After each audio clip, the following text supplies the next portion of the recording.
Say hello.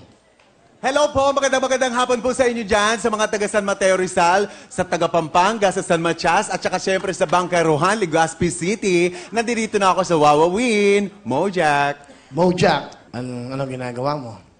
Nag-show po ako sa mga events, sa mga fiestahan, sa mga ano, pag in-invite po ako, nag-guest po ako. Meron ka bang gustong tanong? Sino inspiration mo sa iyong total look? Si Shaggy po. Shaggy. Tapos, kaya naman po naging ganito po yung looks ko kasi gusto ko po yung parang maging trademark ko na ako ang tinaguriang Pansit Canton hair. Yan ba yan? Yes po. Pero mukhang hindi ka mukha kang poodle eh. Di- Diba? Okay. Sino kasama ni Mojack? Ayan, pinapakilala ko po sa inyo ang talaga namang pinagkuhanan ko ng aking ganda, ang nag-iisa kong mami, Mami Marcia. Ay.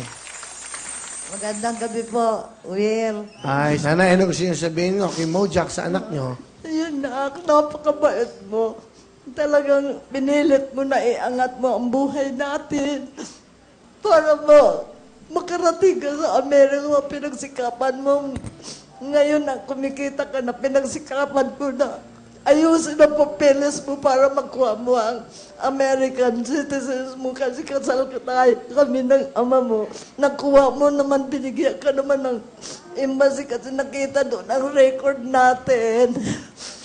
Salamat anak at binihiyaan ka ng Panginoon ng talent na magapagkanta para mabuhay mo kami na. Salamat anak, ayun po. Kuya Will. Jack, sa mama mo? Mother, kahit na anong gawin ko, kahit na anong trabaho papasukin ko, basta mahitaguyod ko lamang po kayo. Gusto ko lahat ng ginagawa ko, ikabubuti ng pamilya ko, nyo. Ayan, kahit saan man ako makarating, abroad man, Japan man, Amerika yan, kayo pa rin po ang uunahin ko. Kasi kayo po talaga ang pamilya ko. I love you very much. Good night. Sige po.